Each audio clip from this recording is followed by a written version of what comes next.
সোনা উঠো, ভোর হয়ে গেছে, সূর্য মামা উঠে গেছে।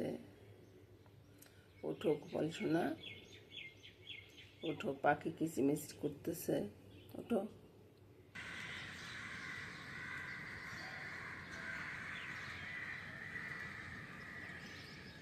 আকাশটা আজকে অনেকটা মেঘলা আছে।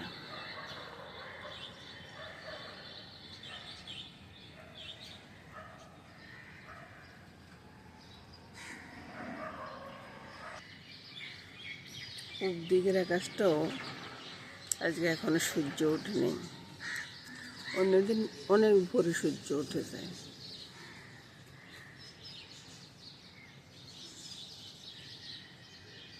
আর রাস্তাটা দেখুন ফাঁকা।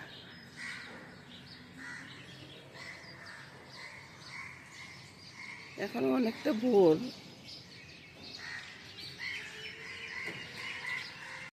কতগুলো কবুতর আসছে, জাগে জাগে কবুতর আসতেছে।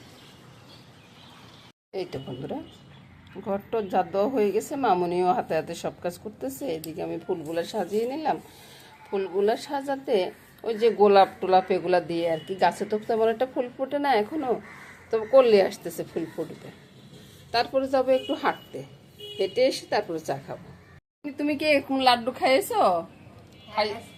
প্রতি বছর একবার করি হয় না? এই যে আমার মামনিটা আমার পিছনে দাঁড়ায় আছে, বুঝছেন বন্ধুরা। তো চলুন যাই, লাড্ডুটা বানাই। আসছি সেটা দেখাচ্ছে। এই যে একটা নারকেল, তারপরে চিড়ার গুঁড়ি, চিড়াটারে তেলে তারপরে গুঁড়ি করে নিচ্ছি, বুঝছেন। এটার সাথে এলাচিও দিচ্ছি, আর এখানে আছে গুড়। তো সব কিছু রেডি করে নিই, তারপরে দেখাই। ধরো জলগুলো নিয়ে ফেলে দিয়ে আসো।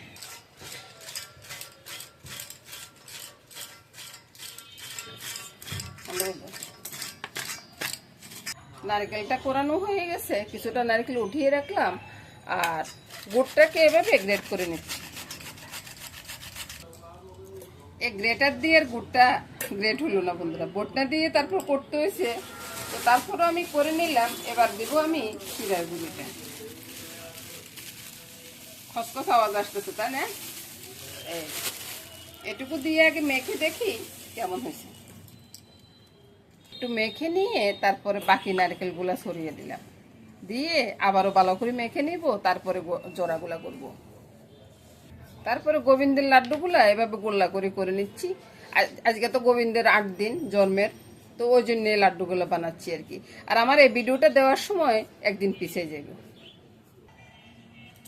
এই যে হয়ে গেল গোবিন্দের লাড্ডুগুলা। গোবিন্দের জন্য নিয়ে যাও মামনি, গোবিন্দের ভোগে দিয়ে দাও। এবার চলে আসলাম রান্নাঘর বন্ধুরা, রান্নাটা শুরু করব। তো রান্নাটা সম্পূর্ণ রান্না দেখবেন, দেখার পরে বলবেন। আজকে একটা রান্না করব, অনেক সুন্দর একটা রান্না করব। যদি আপনাদের পছন্দ হয় আপনারা একবার করে খেয়ে দেখবেন। তো এই রান্নাটা অবশ্যই আমি একবারেই করি শুধু। যেমন রান্না করতে একটু ঝামেলা হয়, তেমন রান্নাটা টেস্টিও হয় অনেক বেশি। দেখতে থাকুন বন্ধুরা পুরো রান্নাটা। কি আয়োজন আছে সেটা দেখাচ্ছি। এখানে ইলিশ মাছগুলো কেটে তারপর আমি কালকে কেটে ধুয়ে পরিষ্কার করে আমি ওই ডিপ ফ্রিজে জল দিয়ে রেখে দিয়েছি আর কি। তারপরে এখানে আসুন, এটা হচ্ছে কচু বাটা। আপনি 20 কচু দিতে পারেন, পান্না কচু দিতে পারেন, আপনি যে কচু দেন আপনার যেটা পছন্দ। আর এদিকে আছে সিমের বিচি, ভাজা সিমের বিচি ধুয়ে এবারে খোসা সারিয়ে আমি পরিষ্কার করে রেখেছি। আর এদিকে আছে ময় মশলাগুলা, এখানে রসুন, পেঁয়াজ, তারপরে একটু কাজু বাদাম, তারপরে আদা, জিরা, ধনিয়া সব আছে। আর আপনারা চাইলে একটু নারকেলও দিতে পারেন, আমি নারকেল দিব না। আর ওইদিকে কচুর সাথে একটা রসুনও দিয়ে রেখেছি। এ নিয়ে রান্নার আয়োজনটা শুরু হয়েছে আর কি। তো আজকের কড়াইটা একটু বড় কড়াইয়ে বসে গেছে। কড়াইতে তেলটা দিয়ে দিই, প্রথমে মাছগুলো ভেজে নিব। প্রথমে মাছের ভিতরে নুন হলুদটা মেখে নিচ্ছি। নুন হলুদটা মাখানো হয়ে গেছে, তারপর মাছগুলো ছেড়ে দিচ্ছি। এক বেসের মাছগুলো উঠিয়ে আরেক বেস দিয়ে দিলাম। এভাবে মাছগুলো ভেজে নিব। এই তো বন্ধুরা মাছগুলা ভেজে উঠিয়ে নিলাম। এবার বন্ধুরা আমি ফোড়ন করব কি গোটা লঙ্কা আর শুকনো লঙ্কা তেজপাতাটা দিয়ে দিলাম।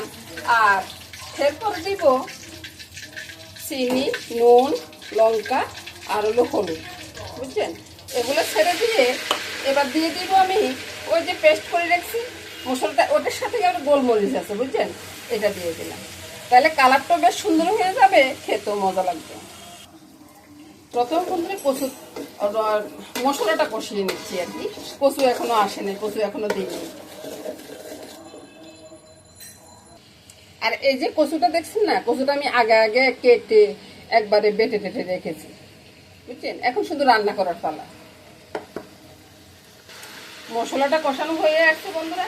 এই যে উপর দিয়ে তেল ভাসতেছে, আমি কিছুটা তেল উঠিয়ে রাখবো, বুঝছেন? আমি কি কথাটা বুঝতে পারতেছি? কিছুটা তেল আমি উঠিয়ে রাখবো, এটা পরে দিব। তেলটা উঠানো হয়ে গেছে বন্ধুরা, এবার আমি কচুগুলো ছেড়ে দেবো।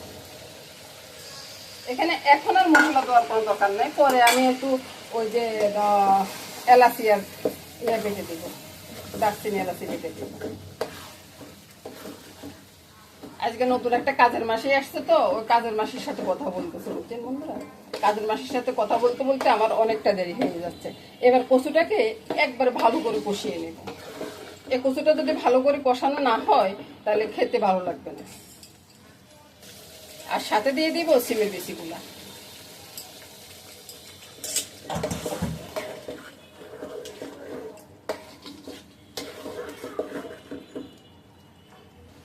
এই কচুটা কিন্তু অনেকক্ষণ কষানো লাগে, বুঝছেন?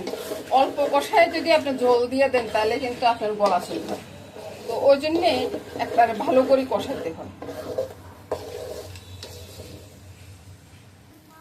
কষানোটা হয়ে গেছে, এবার আমি একবারে বলক আসা জলটাই দিয়ে দিই।